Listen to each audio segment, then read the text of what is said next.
You are right. Are you sure? Yeah, very sure. And I can't see myself here. I need to see what I'm saying here. Pamurick show.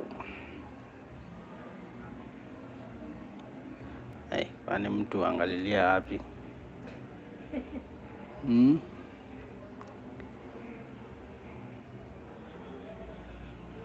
Yeah, here. Mm.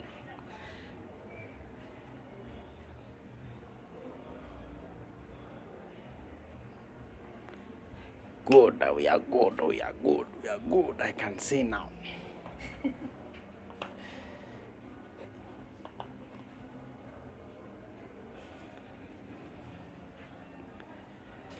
Wow, wow, wow, wow. Sound, we are good. Check sound.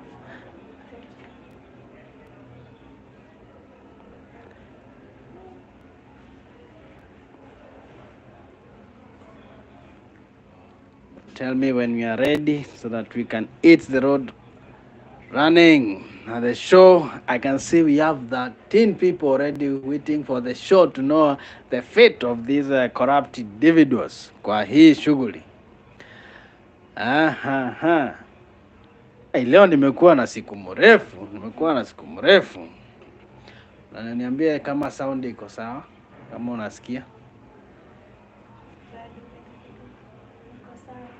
You can hear me? Yeah. Good. Ukiingia kwa live unasema you are in, unapiga comment hapo. And you have your something there. Yeah. So I need to welcome people. They should comment. I welcome them to the show. Tujue tuko na akina nani hapa before we hit the road running. Hii wiki imekuwa na mambo kadhaa zimekuwa zikihappen. Before we talk about the topic that we have today, which is a very very serious topic, there are issues that have been happening today within the course of this week zenye zina touch on our lives, na zingine ni gossip tu hapa, zingine ni panganga, zingine unaweza kuwa unafuatilia Pamurick show, but ujue pia Kenya kuna watu wengine wanafanya vitu zingine zenye zina cause nini, zina cause pia wewe ukuwe concerned nini ina happen pale. Kama juzi hapa parliament imepitisha bill tena yenye court cancel. And again guys, Maina Richard, welcome to the show. I have my partner here who will be reading for. Okay, are you here? Yes, I'm here. How's Kiki? Niko hapa. Yeah, she'll be helping me with the comments so that we can run the show easily and awesomely. Before we start, Ibrahim, welcome. Parliament juzi hapa imepitisha the 1.5%, this controversial housing bill. Ilikuwa kila mtu anasema akina Pamurick amulipi tax, mnataka tuwajengee nyumba. Mwingine anasema sekta ingine hapa pia haifanyi nini, I make a contribution to the houses, ama procedure ya kuget hizi manyumba ni gani. So such issues zina less concerns, but finally imepitishwa, so tunangoja tuone kama itaenda mbele. Kitu kingine imehappen kwa hii wiki ni gani yenye ina kila blog ni blog ama ni nani? Ni mabloga. Wanasema nini? Hebu tuambie hapo, najua unapenda udaku sana. Her name is Esther. She is helping me today to cover some issues. Blogger wanasema nini leo? Tupumzishe watu wangu hapa. Najua Mabloga wamesema kuna mtu mahali amefanya Ibrahim. Amefanya nini? Okay, it's news zenye ina trend saa hii about the one Eve Mungai and Trevor. Wamefanya nini sasa? Unajua mimi sijazoea panganga. The one Eve Mungai and Trevor ime happen hivyo. Eve Mungai has been fired and watu wanasema kimemramba, lakini unasema alikuwa mfanyikazi. Wanasema alikuwa mfanyikazi, but nimeona kuna MCA anamwambia aende asu. Amso nani? Yeah, she's supposed to nimfanyie advice consultancy mimi if Mungai kama amefutwa kazi, consumer protection, mimi ama alikuwa yeye. No, they are saying akuwa employee. Okay, according to that, huyo MP wakileleshwa, MCA wakileleshwa. Yeah, I think, yeah. But she has built that channel, eh? I believe she has some share on that, eh? Akina Ibrahim, hebu tuone huyo madam. Ayu hapa soea hiyo sauti. Soea hiyo sauti. Professor Lennox, I'm Lennox from Turkana. Welcome to the show. Alexander Joroge. Thank you sana. So kuna solution ya kitu kama hiyo wakati channel ni jina yako na ni wewe umekuwa kwa brand. Hizi ni panganga, hii ni kitu. Ni kama the Pluto vile walifanya. Yeah, you know kama sahi sasa if Mungai has confirmed that atafungua channel yake ingine mpya. So I think atavuta sympathy subscription. Yeah, group. Of course we will watu subscribe. Watashift pale. Yeah, we will subscribe and through that mbio tu atafikisha 100k. Hata anipite. Yeah. She's a brand though. Again, she has built herself. It's okay and it's allowed. What else has happened? MCSK wamefanya nini? You are telling me kuna corruption pale, nafaa niende niangalie. Yeah. MCSK, the commission yenye inalipa wasanii na watu wenye wako kwa the music industry, the 56 million scandal. They cannot account for that money. So Kenya hapa sijui what is happening. I really don't know. Before we start the topic, our topic today is issue on the cancellation ya auction ya KENHA. At the same time tutakuwa tunaguzia the hire purchase issue and the repossession of vehicles, your vehicle na our crook creditors wanakuchukulia gari after umelipa 2/3. Hiyo ni topic yenye nataka to discuss hapa. Ni wape some cases zenye sample cases zenye zime happen na customer ama consumer akapata help out of consulting people who have knowledge and also going further without letting these creditors take advantage of you. So that is our topic. We'll have to cover the two areas today and make it some clarity. In the event you have a loan, you have paid, maybe you took a loan for your car, or bought a car through loan, you paid 2/3, or it was worth maybe 1.2 million, you have paid 800,000. Somebody cannot repossess that vehicle without a court order. Okay, so we will be discussing that further. But before that, MCSK has done something else. Imefanya vituko hapa. I can see DCI, EACC has been asked to come to the rescue and see how they can solve this issue. So there's MCSK iko nani kiongozi wa MCSK? I think ni tamuitanga aje. I cannot remember jina yake vizuri. Stephen Mushi from Namanga border, welcome. Alexander Joroge, karibu sana. Nani mwingine sijaona hapa? Naona tuko wengi. Now, kitu ingine yenye imehappen hii wiki yenye ningependa kuwapea information in the event you are here. Tuko na auction yenye imekuwa announced ya Minister of Agriculture, Department of Livestock and Livestock Research and Development. Pale tunaitanga Kalo.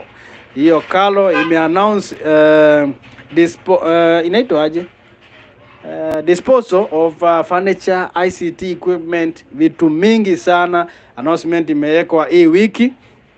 We are looking forward to having an awesome auction process yenye itakuwa exciting kabisa. If you haven't watched the upload, nili-upload video na ninaonyesha vile unaweza get your catalog and at the same time how you can manage through this process. At the same time I'll be uploading the videos ya magari vile zinakaa juu leo nimeshinda Karisi.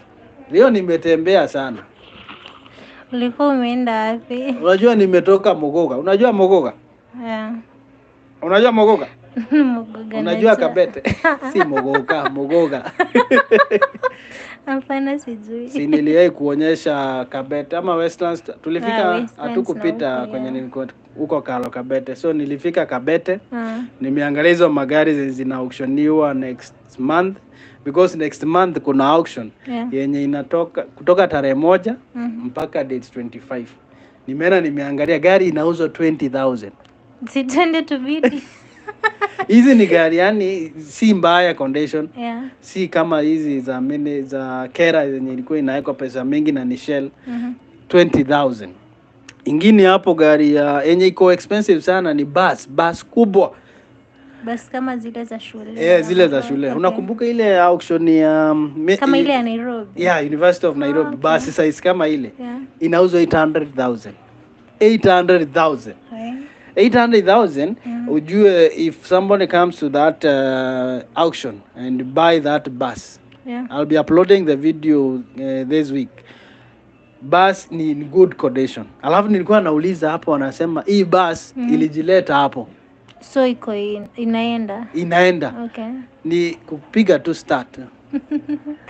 Nauliza mbona hawaitumii? Wanasema this one inangoja kufanyiwa auction. Kitu kingine nimeona leo inanifurahisha.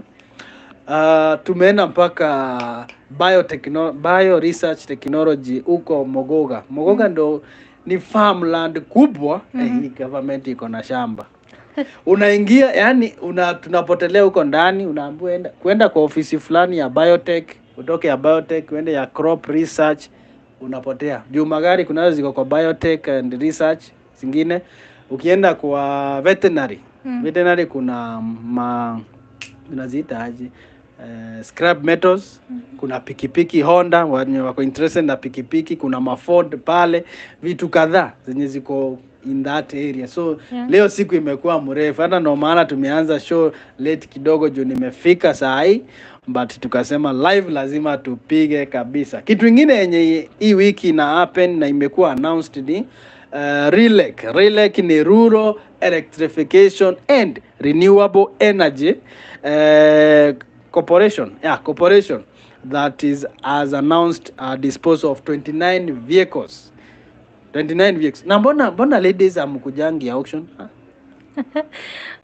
Wewe unaona hiyo kupigana hapo kama tutaweza. Unless gari imewekewa ni for ladies. Yeah, by the way, ndio utapata ladies pale, hawako kwa wingi. At least they should be helping people to come to the... But hizo panganga zingine wanapiganga huko kuepeleka pesa hadi 10 million. Ladies, they shy from such things. They don't want to participate in that. No. But recently you have seen the auction bill, at least ziko na decorum. But I think kama sasa ile ulikuwa umesema ya polisi, I think kama hiyo ladies wanaweza nini, hiyo yenye ni closed, I think we can participate.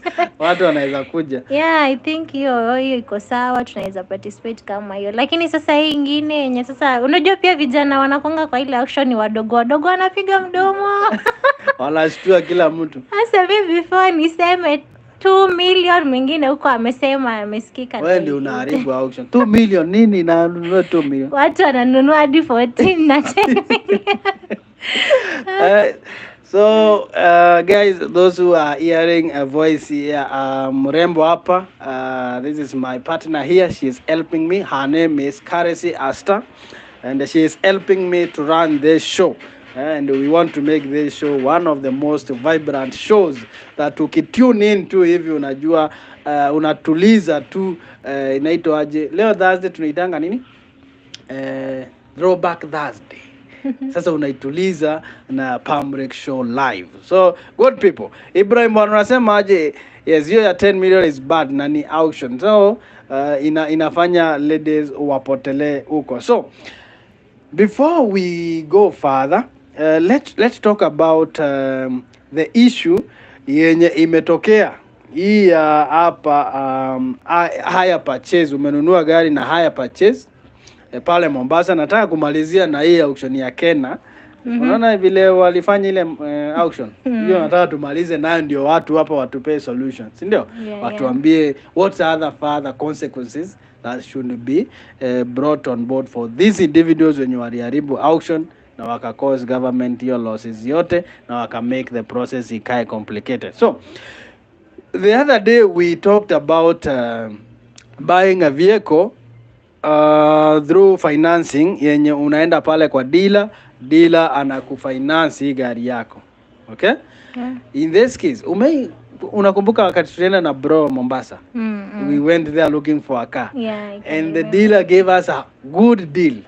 Yeah, ilikuwa poa sana hadi karibu Kiwalambe. It was a good deal. It was a good deal. Yeah. So in the event unaenda pale unapata na deal kama ile. Kunaye hasa aliendea ile Mercedes nilikuwa naongelelea. Yeah. Akaiendea Mercedes, alikuwa anauziwa Mercedes 3 million. 2.8 million.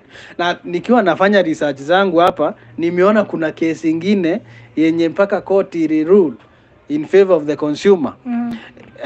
Court ruled hivi kwa huyu mwenye ni case 67, civil case 67 ya 2019.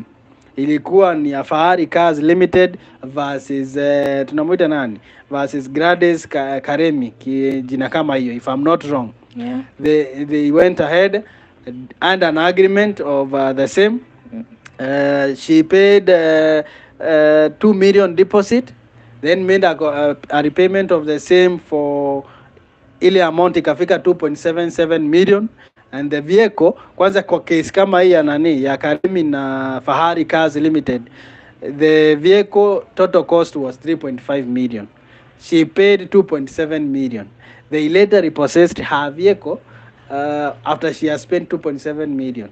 She went to court and the court ruled in her favor and said these people have made a mistake. And who is calling there? Cancel that one and make it nini?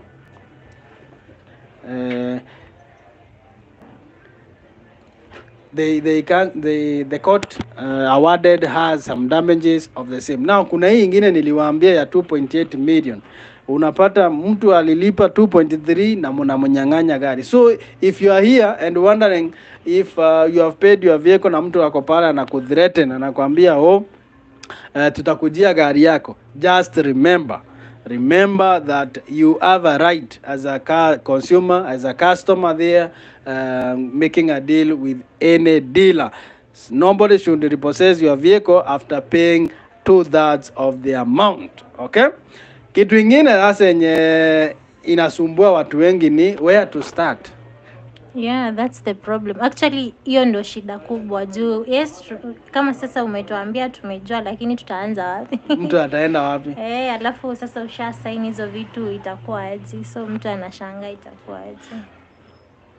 Sheria huwa inasema hivi, in the event you have under a signing, umesign, your signature is no longer like the end deal. Until somebody can threaten you, you signed. If you signed, you signed. That does not mean even if I signed, maybe I was under duress, maybe I was under pressure, maybe I signed and I did not know what was written or the language used. Asikuelewa. So even if I signed, I also have a right to go back to court and say I need clarification. I also need some changes, or I can cancel even this deal. So you have a right. Ile kusign peke yake haimaanishi that hiyo ndio mwisho. So watu wengi hawajuangi, but ukiendea kalona hapa mtu anakuambia you have signed. Once you have told you have signed, kwani ukusoma, ukipanic then unajua hauna option. But to be nini hapa, Andrew Kibe, welcome to the show. Thank you sir. Thank you so much. So unapata mtu hapa anapata na pressure.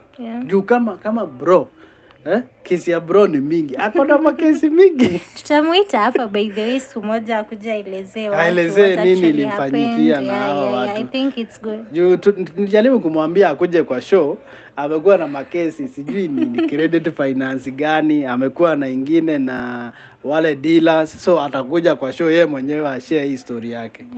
Hiyo naona itasaidia sana. So kitu kingine yenye naona kuna kitu tunaitanga unfair practices yenye watu wengi hawajui. In the event mtu amekusainisha a contract. Sawa, ninataka kulipa school fees ya my child. Unajua nimekuja kwako na desperation. Na kuletea logbook yangu, unisaidie hapa. Nikikuletea logbook unaniambia za mimi nakupea 200,000, wewe sign hapa, loan inakuja within 20 minutes. Sasa wewe utaki hata kujua una sign.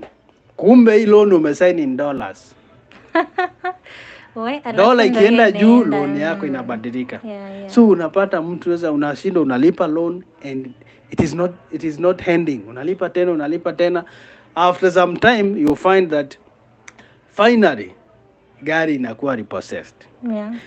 Mimi nikitembea kwa hizi yard kwanza hapa za watu wanasema nisitaje Mogo, lakini Mogo sitaachana na wao watu vile wamefanyia hata watu wenye najua hiyo inaniuma. Na huwa nataja ndio at least when you are going, sisemi usiende loan kwa Mogo. If you are going to, please ensure you read terms and conditions. Si ndio? Tusiassume hata kama uko desperate na hata usipokuwa clear pale, later along you can come and claim. Sheria inasema hivyo. Ukienda tu ugundue hawa watu wananibeba ujinga aje. Ukigundua tu hivyo, you can stop that discussion and that contribution that you have been making. Kuna mwingine anauliza nimelipa nikalipa aishi. In the event unaona pia umelipa zaidi, you have a right to go and cancel or ask for your statement. At the same time, hata kama umekuwa ukichanga, umekuwa ukilipia na hujaipewa statement, pia jua hapo kuna ngori. So nilikuwa nataka ku clarify on this to ensure that wherever you are, or if you know somebody who is on this show ama outside pale ameikuwa na issue kama hizi, please just know you have a right somewhere. Then kuko na hii body yenye inafaa ikuwe inafanya hii kazi inafanya. The consumer Kenya Consumer Protection Advisory Committee, kazi yake kwanza ile muhimu kabisa ni kuadvise na kueducate the people hapa nje that they have a right. Please, that is your first and the best thing that you can do. Hii mambo ingine ya kukaa tu na kurelax pale kwa ofisi kuachia watu kujijazia, unapata haisaidii. People here are suffering out here. We have people who are suffering, really suffering because of rogue creditors, greed and predatory corporations, ama banks, ama tena microfinances. So kazi yenu ni ya kutengeneza policies, after that also educate and advise. Sawa. Now, Frederico Njewa anasema nini? Niko locked at Tatu City. Thank you sana. Naona Kibe hapa anasema mambo mzuri. Kibe, hebu ambia hawa wengine vipi kama tuendelee na hii maneno. Mr. Kim Evans. Kibe mwitu. Nani wanachomea Kibe? Huyu ni Kibe mwenyewe. Wanaona Pamurick show kama Kibe hajui mambo. Hebu ambia Kibe si anajua kabisa. Kibe ana whip watu wakora. Nataka kwanza anitadikia hawa watu wa KENHA hawa. Now, Western Australia says, "Hi Big Daddy, welcome to the show." Nataka kuwelcome watu wa 10 hapa ndio tuendelee na hii shughuli. Big Daddy tuko lock. Thank you sana. Martin Monene, Mutuma, this is very informative. Thanks for dedicating us. Asante sana. Welcome to the show. Nashukuru sana. Nani wewe mwingine? Kena Galo, asante sana. Welcome to the show. Naseti Taxi, asante. Sheriff, thank you sana. James Gishi, welcome and thank you for tuning in. Good people. Now, the big question is, should these KENHA participants and auction bidders be punished more? Should there be more consequences other than losing the 60,000 bid deposit yenye huwa inaitishwa? Now, let's start from what really transpired, because people are, by the way, Pamurick show, through our awareness and through this show and through you guys here, you made this auction to get cancelled because corruption tumesema itaisha. Now, gari itatoka aje 600,000 iende 10 million. After kufika pale na sisi to make tukafanya more exposed, ikakuwa to a level that when people said they should pay that amount, they failed to pay the amount. Amount ilikuwa ngapi? Hiyo siku ulipe 25% of the amount that you have bidded. The amount that you bidded ni 10 million. Mwingine alibid gari ya 8 million. Mwingine 7.9 million. Hao watu wote hakuna mtu hata mmoja alilipa ile pesa. Hiyo kitu ikaniuma sana. Juu nikiangalia mtu mwingine kwanza alikuwa ametoka Turkana. Mwingine alikuwa ametoka Wajir. Ako sure ataangukia Land Cruiser. Yeah, Land Cruiser hard body. Ikapelekwa mpaka 5.8 million na hiyo gari haikuwa na gearbox. Mwingine alikuwa ametoka Narok. Ben KENHA. Ben KENHA namkumbuka vizuri. We have Gabriel. Alikuwa ametoka Samburu. Then afike pale apate shughuli kama hiyo, mumerusha kitu ikafika 8 million, 9 million. Later along, KENHA authority ina realize these people were crooks. It's like they were sent there to ruin the auction. Waka cancel auction.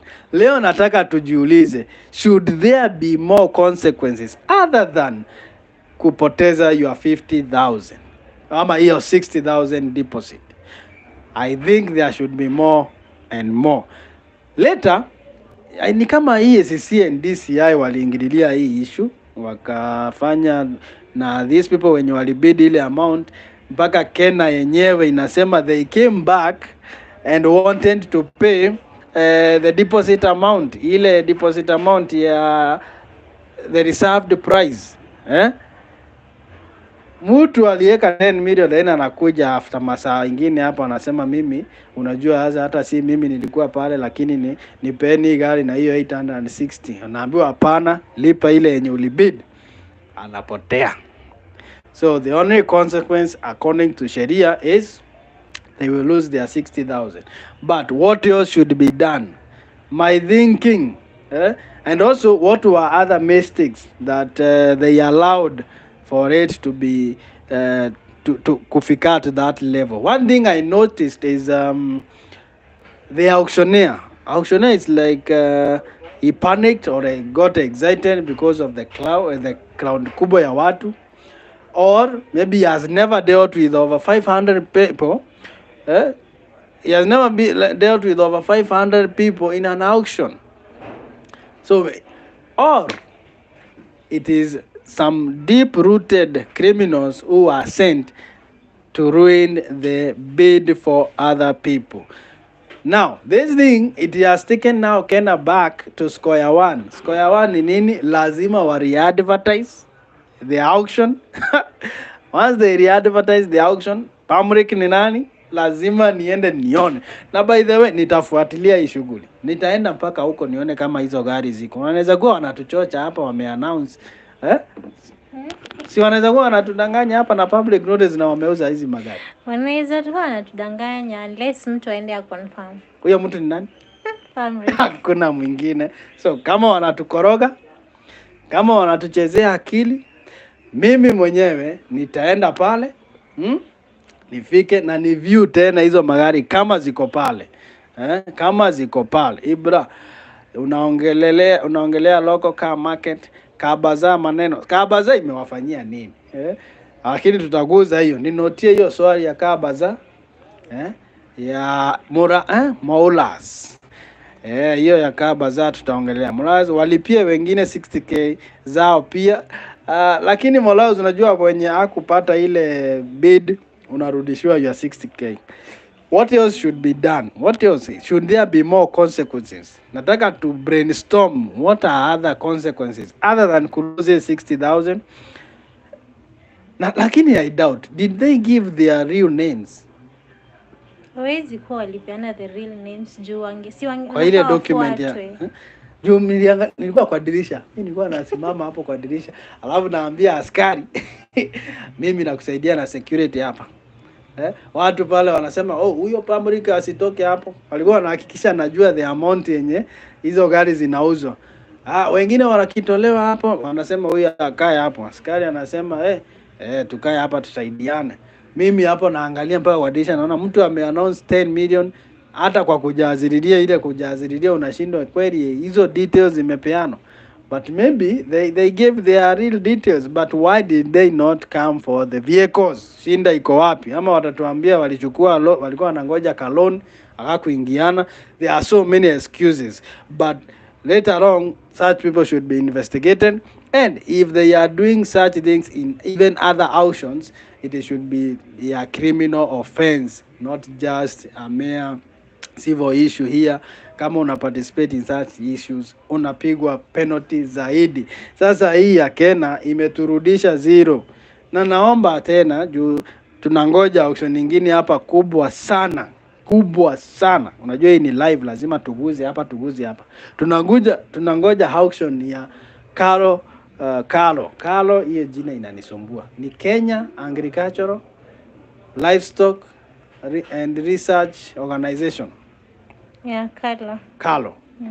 Iko na auction kubwa. Na kwa hii auction iko na furniture. Nimeshinda huko, nimeona ma TV sets. Paka TV zile za wakati wa Moi. Wanauza, unashinda hizo vitu walikuwa wameweka. Kwa nini? Alafu the funny thing, remember the minister, the agriculture auction that happened last year. There are vehicles that were left and they were not disposed. This time around, if you go to Kalo Kabete there, they have cleared all those vehicles. Those vehicles are on auction. When you go to Mogoga, all the vehicles that are left there for this department of Kalo, they are ready for disposal. I went to the warehouse ya headquarter ya Kalo. Iko Kaptagat Road. Hii Kenya nimetembea na hii auction zangu. Kaptagat Road.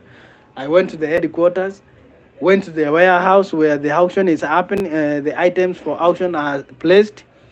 An entire warehouse full of fridge,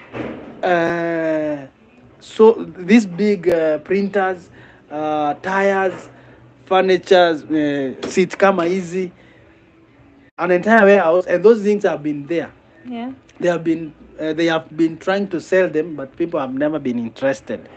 This time around, they have put a list of 384 items, which are put like a big one lot. They have also given a list of vehicles. Some vehicles are going for 100,000. Those vehicles zingine zimekuwa zikiwekwa, unapata imepanguzwa hiyo lot, inawekwa sasa lot ya auctioneer mwingine. Wanadhani shinda ni auctioneer. Auctioneer mwingine anapewa kazi, wanapanguza ile lot ya last year, wanaweka hii nyingine. So the good thing about this one is that watu and these ministries wamesikia kilio chetu. Wasiwache vitu zirotie pale, they should give it and watu wakapime kilo. Na hiyo ndio nasema na nitaendelea kusema. Kabuyu unasema nini? Kabuyu Adhur. Good job Pato, but I feel you need to be extra careful. The cartels will not be happy with the good job you're doing. Yeah, this is true. That way, when I go to these activities, I go myself because I know it is risky. I don't like getting being accompanied maybe by a camera person.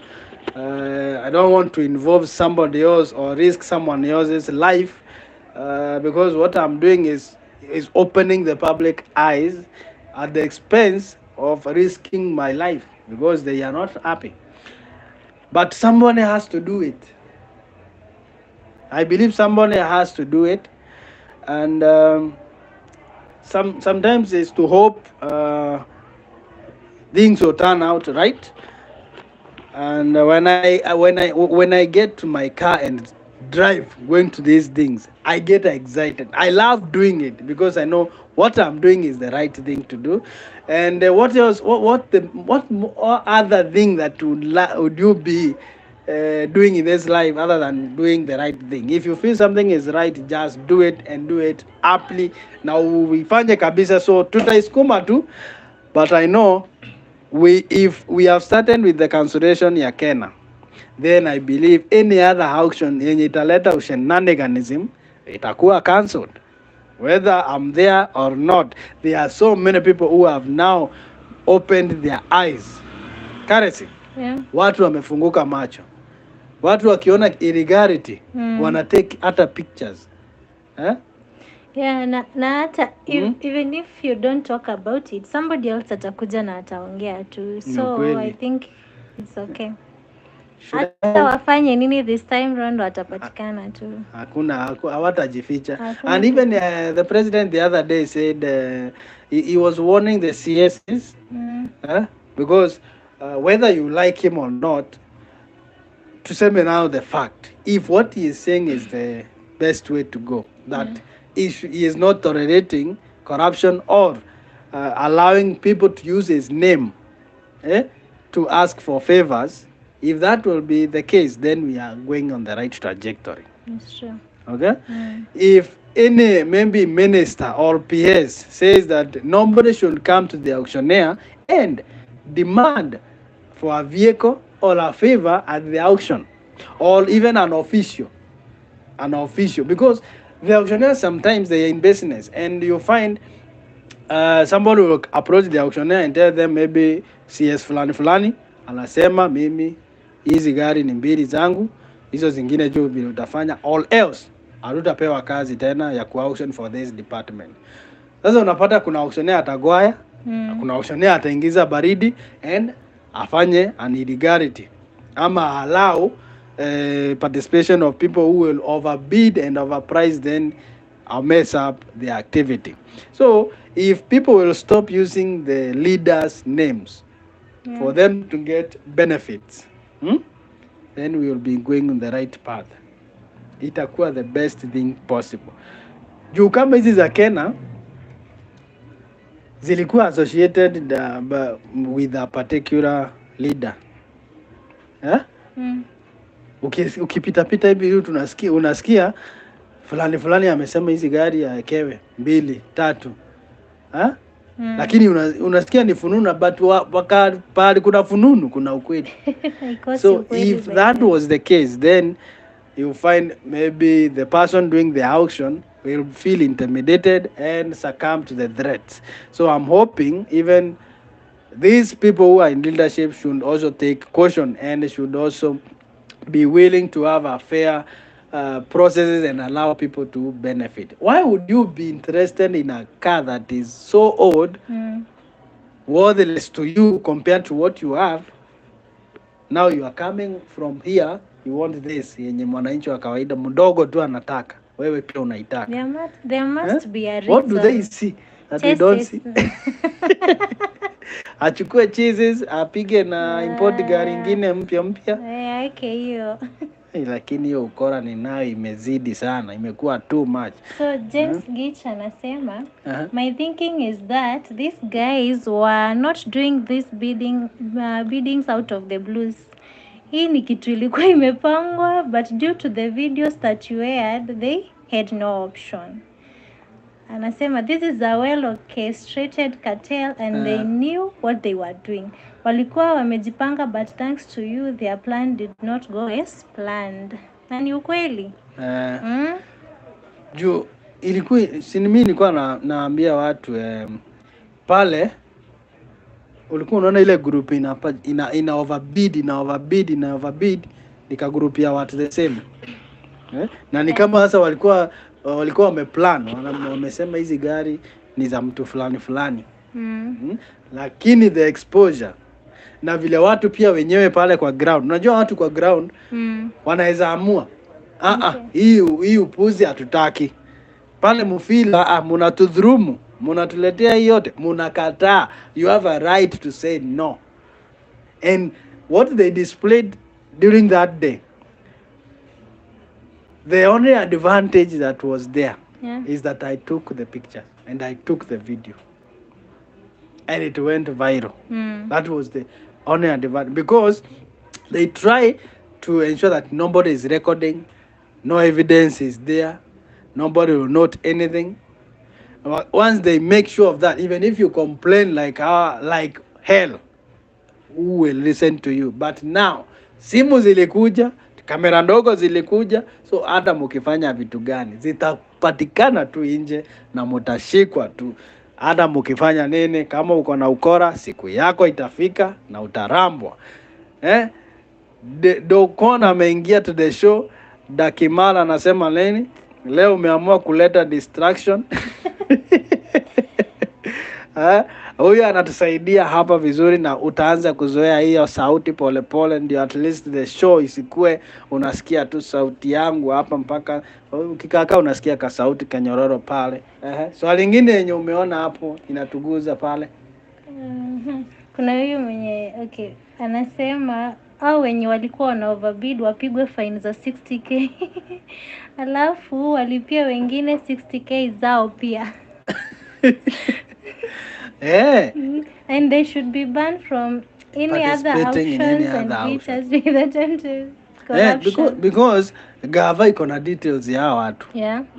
If they have the details, ID numbers, these people, they should not be seen even any closer to participating in any other auction, not even for that ministry, but even for another ministry. That should be the case.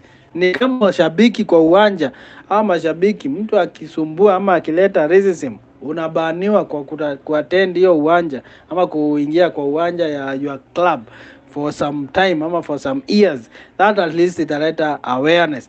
Kitu kingine, wanafaa wafunguliwe mashtaka. Fungulia tu mmoja tu. Moja itabadilisha kila kitu.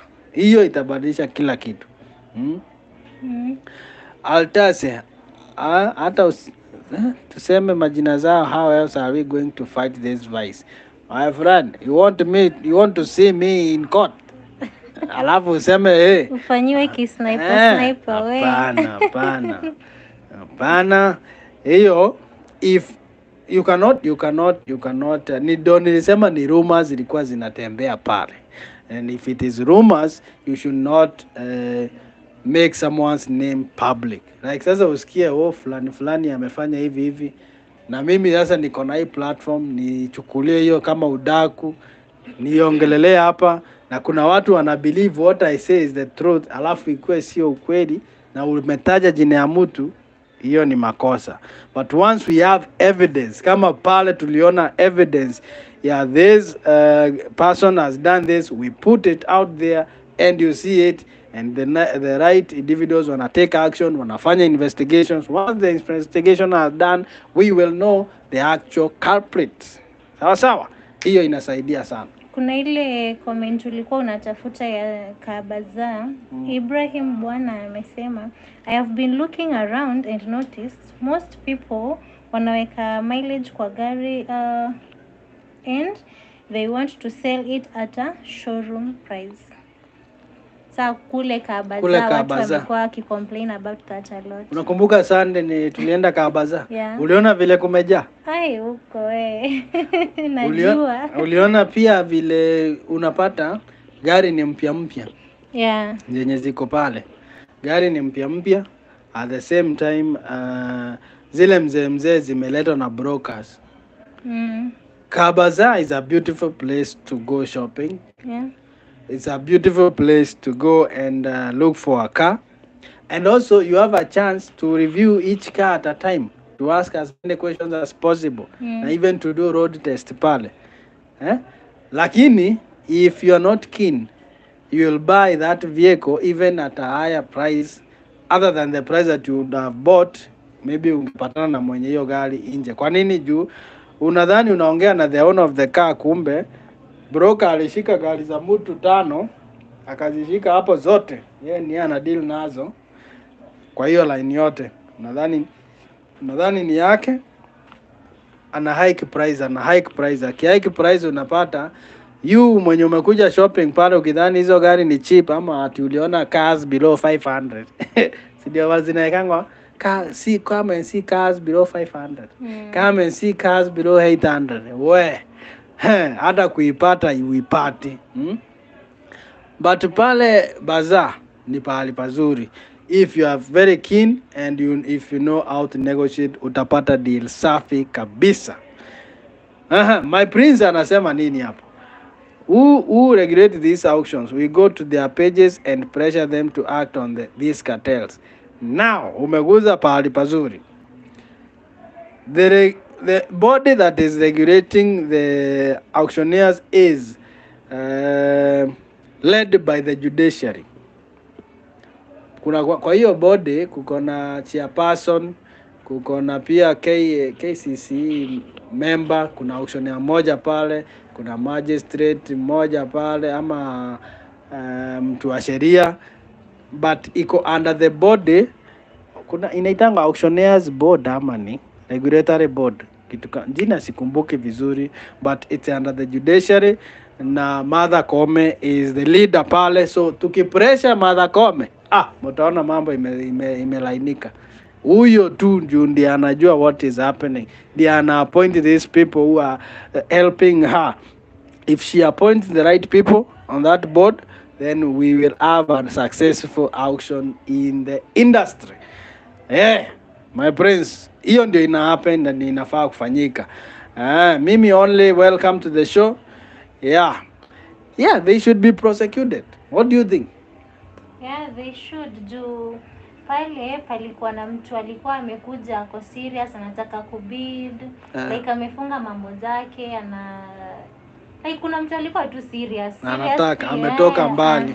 Na anataka kubid, alafu tena sasa ukuje uambiwe imekanseliwa. Unajua tena kukuja tena it's another expenses zingine and all that. Alafu sasa like they should. Unajua kuna watu walikuwa wametoka mbali. It's true, yeah. Wame waste the whole day yao pale. Yeah, kama kwa ile video yenye uliupload hiyo siku niliona watu. Mtu hata anasema ametoka all the way from sijui Turkana ama ni wapi. Sasa mtu ametoka. Mwingine amekata tiketi ya ndege. Imagine that's not. Amekuja akihope atapata something. So I think there should be more and more they should even amend the laws, the easy procurement laws, to ensure there are more consequences other than to lose your deposit, or they should set higher deposits. Unaona, if a vehicle is 500,000, the deposit should be like half the price, because if you can raise the deposit, then you can buy the vehicle. Lakini if a vehicle is around 500,000, you put a deposit of 50k, you will get jokers pale. Although you put a deposit of 20,000, 30,000, people will risk to lose that deposit and ruin the auction, discourage genuine people, and come back to buy at the reserve prices that are set, all increase kidogo. Na kama watakollude na wenye wanafanya mambo pale, utapata hawa watu still get away with it, and it is not fair. So they should consider raising the deposit price. Kama ni kuna sheria inazuia deposit isikue juu, iongezwe, ndio at least ukilose hiyo deposit ya 200k inakuuma, then unapigwa penalty ya 1 million ama jail term ya 2 months. Huyo mtu atashika adabu na watu wataacha mchezo kabisa. Haya, Ibrahim ananiuliza aje Padri story ya Naivasha iko how? Naivasha vile wameleta auction ya magari ama ni story gani? Basi nilikuwa nienda Naivasha. Yeah. Nayo bwana. Naivasha si mbali. I'll visit that place. President alisema wana launch April. So I'll be visiting there to see this auction process vile itakuwa inafanyika. And what are the consequences? What is the impact in the market?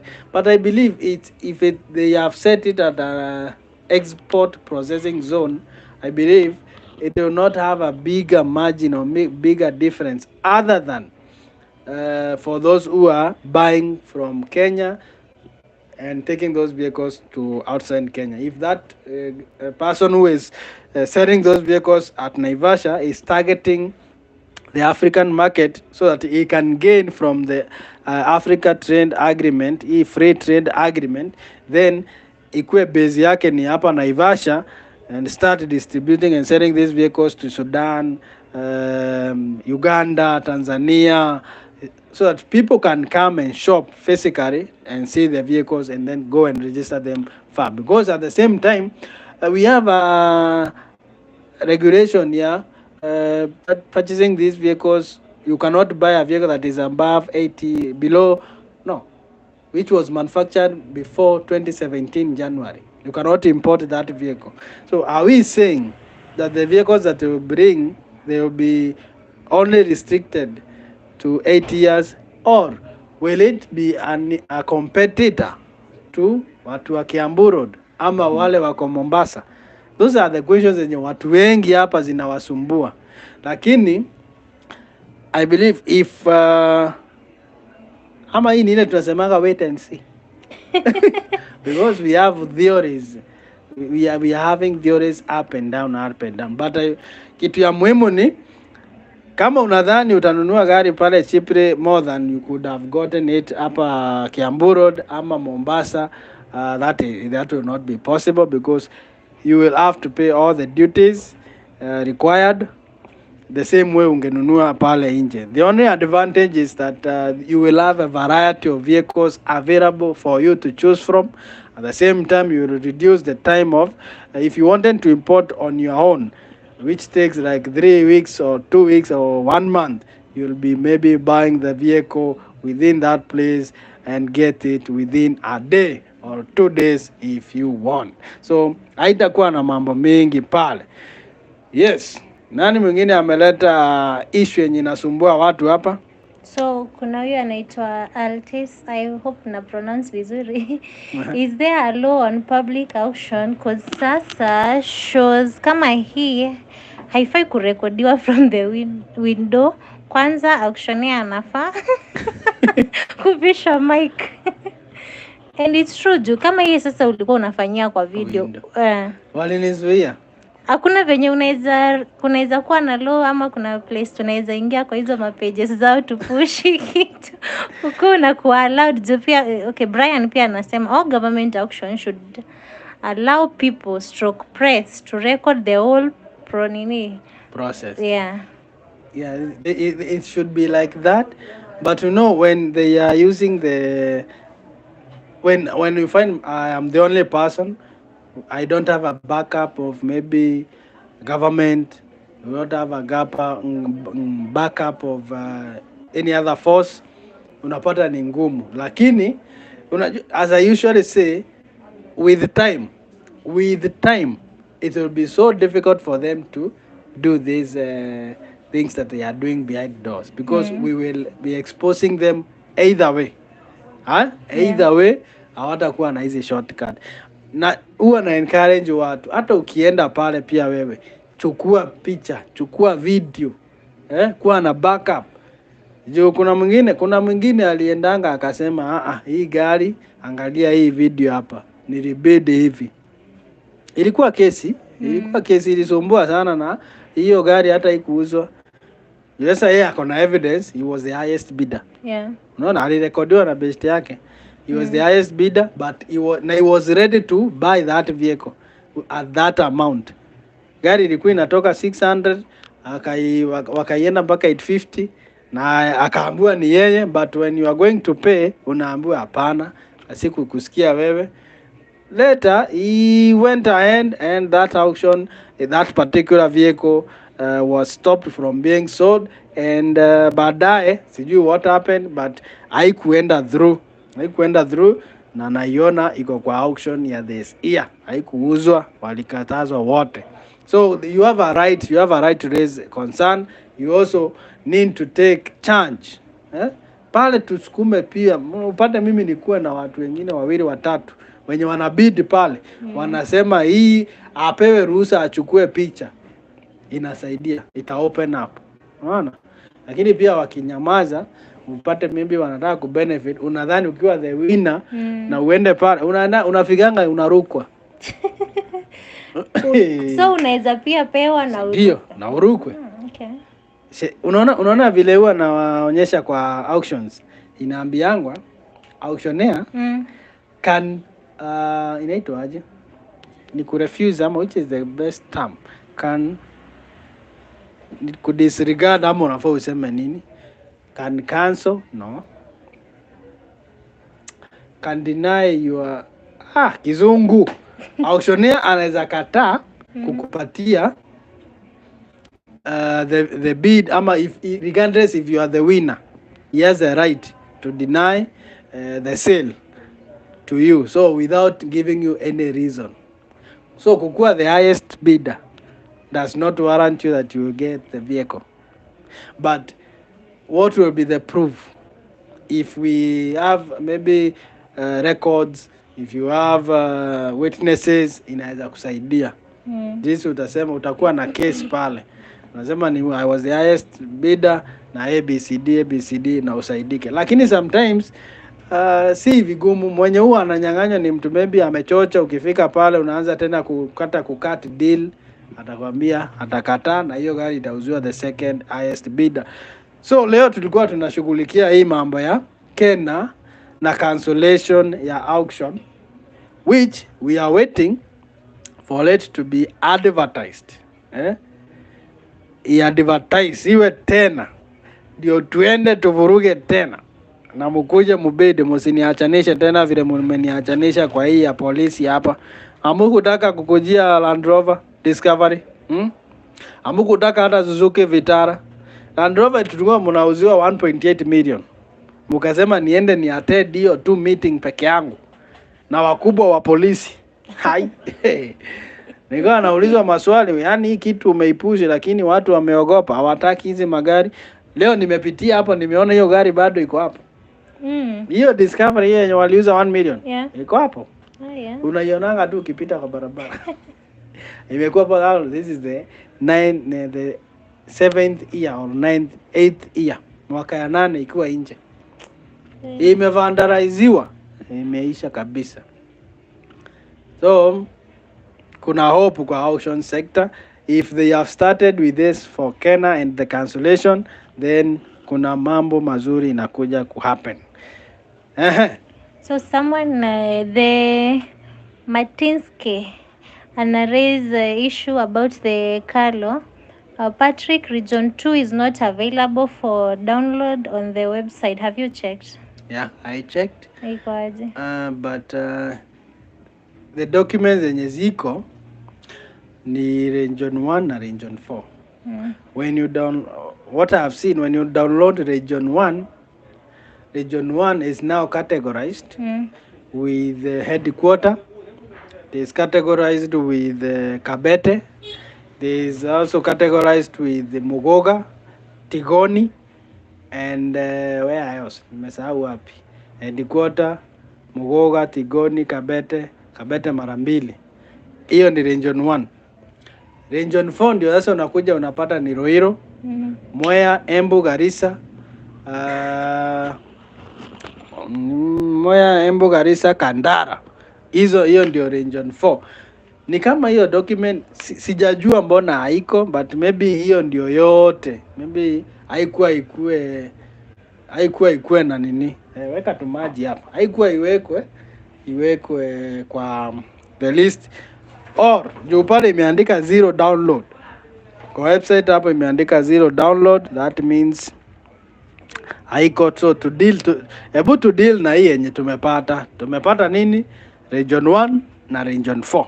Tukideal na hiyo iko na vitu mingi huwezi maliza, mingi, magari mingi sana. Mitsubishi double cab inauzwa hapo 100,000. Nimepata ingine inauzwa 120,000. RAV4 inauzwa hiyo ndio niliona inauzwa pesa mingi 240. Land Rover Discovery ya kitambo hiyo pia inauzwa pesa mingi 647. I have those images and the video of those vehicles. They will be uploading them God willing tomorrow ndio muzione, but auction ni tarehe 1, kuna time, so itakuwa iko sawa. Na if you are far before ukuje uone kama ni kitu ya maana. Wenye munapenda pia Land Rover and Land Rover Defender 110 ziko kwa wingi sana. There are so many Land Rover 110 zenye ni diesel and in good shape. So video yenye inakam itakuwa na hizo zote, na utaona the pricing and the reserve price yenye zimesetiwa. Itakuwa easy sana. Good. Mwingine mwenye ameleta maneno hapo ni nani? Steven Mushi alikuwa anasema help me bid Carlo Motorbikes. Carlo Motorbike nimeona ni motorbike moja. Na hiyo motorbike iko na competition. Tumepatana hapo na watu kadhaa wanaiangalia. Na sijui kama ni yeye alikuwa huko. Anaitwa nani? Tulipatana na yeye huko. Niye mlipatana na Steven Mushi. Sikumbuki jina ya huyo mngwana wangu bwana. Hiyo bike inauzwa 15,000. Hey, safi KJ. Honda. Smart sana 175cc. So bidini hiyo. Mimi naweza kukuguide tu na kukuonyesha vile inakaa. I'll be bidding for I'll be bidding for furniture. I'll also be bidding for RAV4, but mostly RAV4 and Mogoga pale niliona kuna scrap metal safi. Hiyo ndo ninajaribu. Hizo zingine nawaachia, nikipata nipate juu mimi huwa si buy na pesa mingi.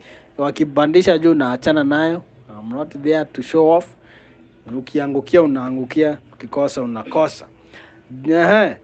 Nani yule Mjora Manyola? Imagine niko na 900 but I'm afraid of buying a car. 900 bana ni pesa mingi. Si ununua hata Nissan Note ya 600 ukae na 3 so utumie tu mpaka magari zishuke, because if dollar ikiendelea kushuka vile inashuka, gari zitarudi pale zilikuwa, because the issue yenye gari zilipanda zaidi, achana na taxes si the issue, the main issue sana ni dollar kama imeenda 150, that means gari yenye ilikuwa 1 million ita automatically to purchase price itaenda 1.5 million. Okay, but if dollar ikitarudi kama so, gari yenye ilikuwa 1 million itakuwa 1 million if we are trading at 100 shillings per dollar.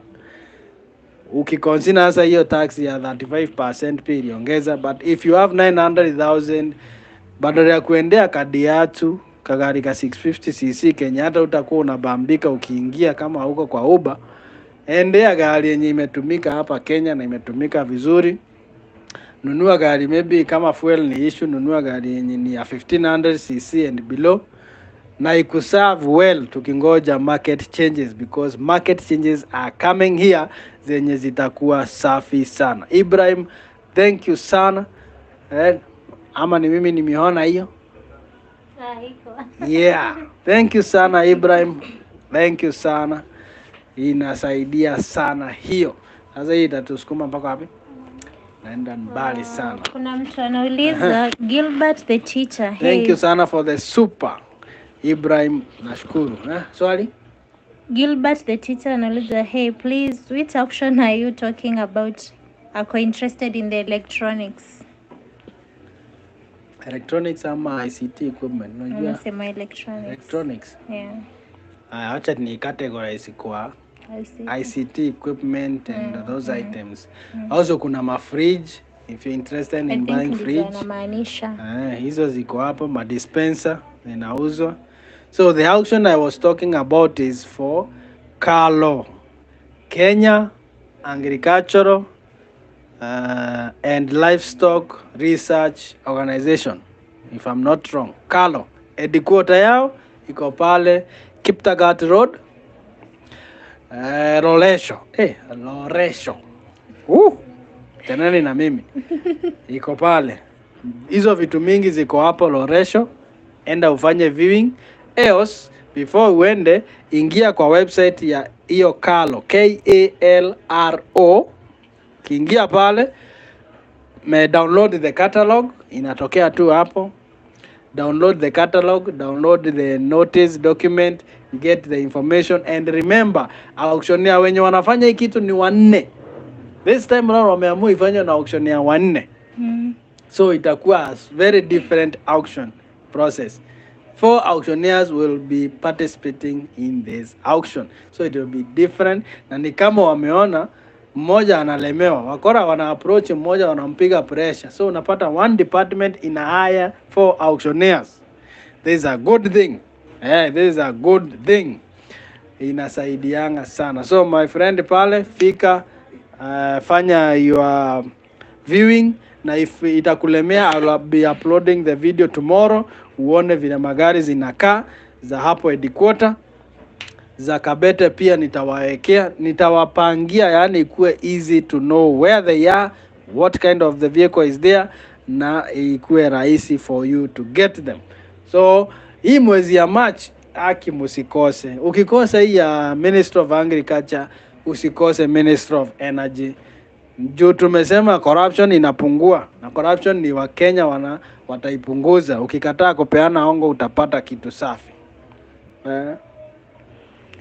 So the Martinsky anauliza hizo gari zitapewa number plate mpya upon duty payments. Yenye itapewa number plate mpya ni yenye ni GK. Juu kunazo pale zimeandikwa GK. Hizi zingine ziko na number plate mzee. KEN, KJ, KAL. Hizo zitaremain na hiyo number plate. Kama iko in blue color itarudishwa ikue color ya yellow na white. So number plate ita remain the same. So ukienda kuoverbid ukidhani utapata number plate mpya, kitakuramba mbaya sana. So number plate ita remain. Juu hizi ni parastato zile mingi na wameindicate pale very specifically duty not paid. So kwa hiyo ya Kalo, duty is not paid.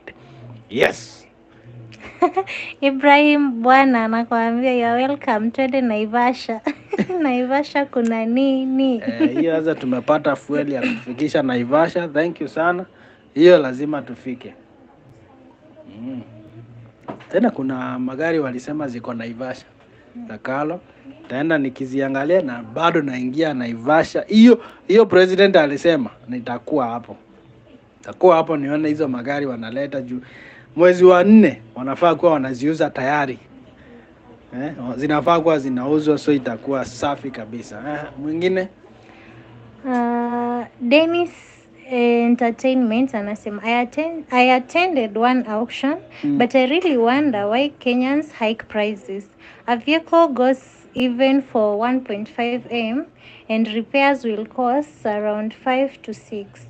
All the same kwenda kwa yards. Kenyans though. Walienda waka overprice Yeah, aka attend na waka overprice, so I think alikosa gari hiyo siku. So my prince na yeye anauliza why don't you cover banks auction like Coop has a lot of cars on auction. Yeah, na anabakiwa na mwingine anamwambia yes, I think I like the idea ya kucover bank auctions. Now, in most cases bank auction inakuanga hivi.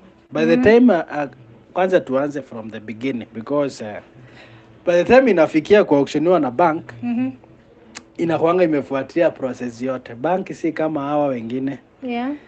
Process ya kwanza ni kwanza ile agreement mliingia iko sawa, ulipewa notice na hii gari ulikuwa umeipeana kama security.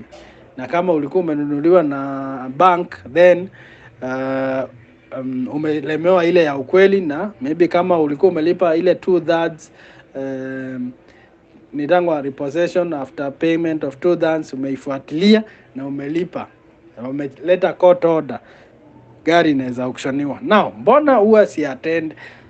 Bank mingi zime incorporate sale of their vehicles through online bidding. Ukikuja kwa bank kama NCBA wanafanya online bidding, utapata wameweka kwa gazeti magari mingi, munaenda tunaziview, huwa nazi-upload vizuri sana, ni zinakaa aje, tunaziangalia, list ni mrefu, gari kama 100.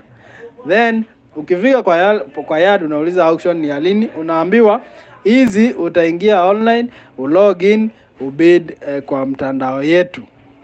So unapata mimi kwa kama hizo uwezi attend na uwezi fuatilia.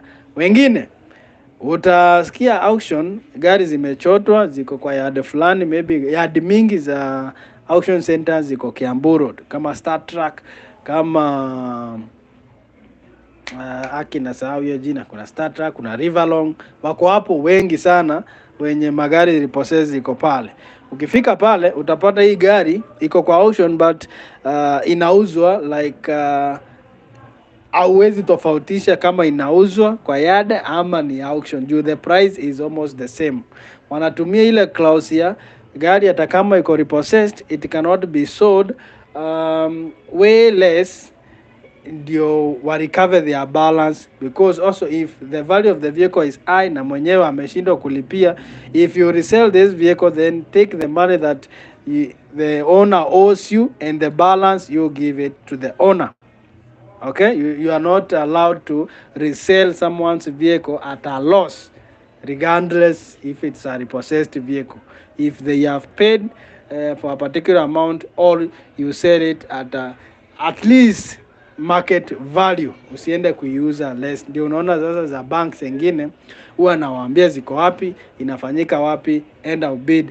Na at the same time unaweza pata balance yenye imebaki ni kidogo, na gari maybe imegongwa, imefanyikia, na unainunua bei rahisi. So tena kitu kingine yenye huwa ina discourage nyingine hapa, zinakuanga na so many court orders. Court orders stopping the auction.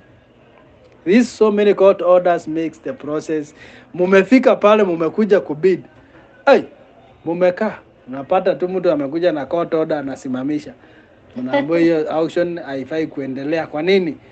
Fulani alienda kotini akasema gari yake ilipossessiwa illegally, na hiyo kwanza isikizwe ndio mproceed. So unapata umetoka sijui wapi, then hakuna auction. So that is the common challenge. But when they are available, na wakati zina happen, huwa nawaambia tunaingia soko, tunachambua, unaweza angukia gari poa sana. Ziko mingi zenye hazina court order, but majority court order huwa zinatokea anyhow. Unaweza hata nunua, ufike pale ushikwe tena uambiwe hii gari iko na kesi kotini, ukienda hivi. So hizo issue mingi, alafu nimechocha watu kujeni huwa inakuwa si poa. So huwa najaribu kulimit my exposure with them, but huwa na warifa pale ndio at least ukiweza kujitetea na kupata best price na best deal, inakuwa safi kabisa. Una mwingine ameleta issue kama hiyo, compile tukimalizia. Kuna Frederico Jeho also cover the auction of microfinance institution and banks kama COP na akina nini, hiyo umesema. James Gitch anauliza, will the Carlo auctioneering be open or closed? Itakuwa open ama closed? The Carlo. Hii ni open. Hii ni open. Ya Carlo ni open. Pale tutapiga nduru mpaka tusikike tupate mavitu. Hii si close, ile closed bid yenye unafuatilia process fulani. Ile ni kuattend hiyo siku na kukuja na receipt yenye umelipa your deposit na kukaa pale na kungoja sasa shughuli ianze. Pia naona Mr. Mbirithi hapa, Mtoidhanga ako wapi? Kwale County. Mr. Mbirithi, welcome sana. Duty inakakuletiwa nini, kukitumia nini? Price ama market price? Now, in most cases, duty computation they use depreciation method where they consider the years ya gari. Kama gari ni manufacturiwa ama mwaka kama 2010, so depreciation year ya miaka 14, sasa tuko 2024, unapata inapunguzwa na reducing balance using depreciation. Ukitumia market value, yenye inatumianga market value ni hizi zenye za customs auction. Za customs hawawezi kukuuzia gari, but pia ya customs ile pesa wanauza inakuanga saa ingine ni inclusive ya their cost na duty. They don't want any other amount. They are not selling you the vehicle. They want to recover the storage cost, the duty that was supposed to be paid for that vehicle. So unapata ile reserve price wameweka inakuanga inclusive ya taxes na kila kitu. But kwa hizi zenye kama ni za Carlo na zilipiwa duty, ukinunua gari kama zinauzwa pale za 2000, mwaka wa 2000, ukihesabu depreciation in respect with the 24 years hiyo gari imekuwa, utapata unalipa duty kama 50,000, 20,000. Hawezi lipa duty mingi hata kama hiyo gari ulinunua pesa mingi. Ukuwe na mtu mzuri mwenye anajua mahesabu, akufanyia mahesabu na ulipe kidogo. So yenye ya market, waliacha kutumia market. Walikuwa wanatumia market price wakati watu walikuwa wana over bid, then unaenda kusema hii gari iko kwa hii market price ya hapa. inakomputiwa na hivyo, but still they will have to assess waone kama market price ya hii gari umenunua kama ni mpya. Hiyo ilikuwa ina happen before waanze kuweka hizi gari online, waanze kuweka online za customs. Kuna mwingine ako na swali yake pale before we close the show? Yeah, acha ni shout out Salvaged Mutweri, thank you sana kwa hizo parastatal vehicles that duty is not paid. Could you give us a clue how the duty is calculated? Yes, nimesema unatumia depreciation ya na unaangalia mwaka ya manufacturing, inakuwa ni kidogo sana. Pia bato manze Zakaya ashukishe import duty kwa ndoto zangu za mchana. Niliona top spec ya 460. Adoi wazungu wananunua na 189 US dollars. Hapa imepanda 50 million. Hiyo pia taxes za kiongozi wetu ziko juu. John Kim. Hizo zitakuwa zimetoka Japan. Thank you sana. Rongchana amesema nini? Niuzie hiyo kikombe. Hii kikombe nimepewa special na Kares. Wacha nipige zip. Wacha wewe. So guys, thank you so much for tuning to Pamurick show. This is our third episode live. Na leo hatujasumbuliwa na net, si ndio? Ijatuaibisha. Last time ndo ilitusumbua, leo ilikuwa sawa kabisa. Na leo people nimekuwa na msaidizi. Waambie jina. Esther. Anaitwa Esther Wangari. Yeah, she is helping me to run the show. Thank you so much. She is my wife. Yeah, ako kasauti mkazoe pole hapo, tusaidia kurun pole ndio at least tukue na engagement. Ananisomea maswali pale, inatusaidia kuensure the show is vibrant na inaendelea sana. So guys, kitu kingine ya maana na ya mwisho ni nini? Mwenye ametune in na anijui jina, mimi naitwa Patrick Mutuma. And this channel is all about auto reviews, auto deals, malonzi za magari na vitu kadhaa tu zenye zina happen kwa auto industry. Saa ingine pia kwa live tunaguzia siasa, tunaguzia uondo, wakati tunaingia maybe kwa our other episodes tunapiga shughuli yenye ni serious pale, ndio tusukume mambo rahisi kabisa. So asanteni sana kwa kutune in. Tumekuwa na watu wengi hapo wenye wametune in to the show. Watu waulize maswali za mwisho tukifunga. Kama uko na swali hapo yenye inakuasha, unaweza tupea tukiendanga hivyo sasa. Naona wametulia na iko sawa. Hii inaonyesha mambo iko sawa. Mr. Ibrahim bwana, asante sana tena. Nimeshukuru sana. So good people. Are we good up to that point? Yeah, Unasema aje your parting shot? How is the show? Your first time? Uko chonjo? Kuna mtu hapa anauliza chuo Esther ako single. Kwani alikuwa anasikiza wapi? Show iko sawa? Iko sawa kabisa. So asanteni sana. Mungu awabariki. Tuonaneni to our next episode. Hii weekend na drop ma video kadhaa za ma auctions zenye zina come up.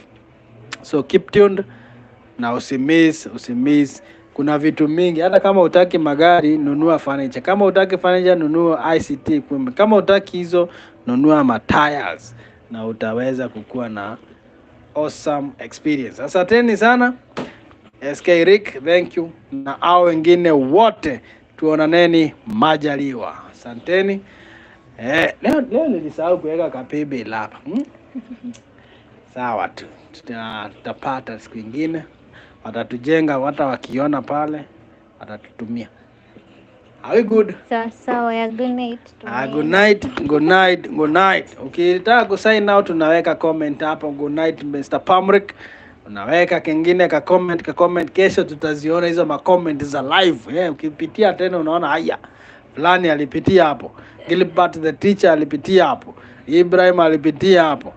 Huyu mwingine tunamuitaje? Dennis Entertainment alipitia hapo. Hivyo Salvaged Mutweri. Hivyo good night. Tunafunga show. Na nashukuru sana. Asanteni. Mungu awabariki. Likes zikuje tukienda. Likes zikuje. Nani amesingo out Esther hapa sasa? Unasikia vile Ibrahim anasema? Esther has been singled out.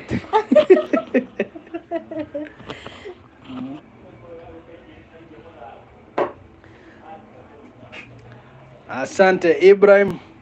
Tuonaneni siku ingine.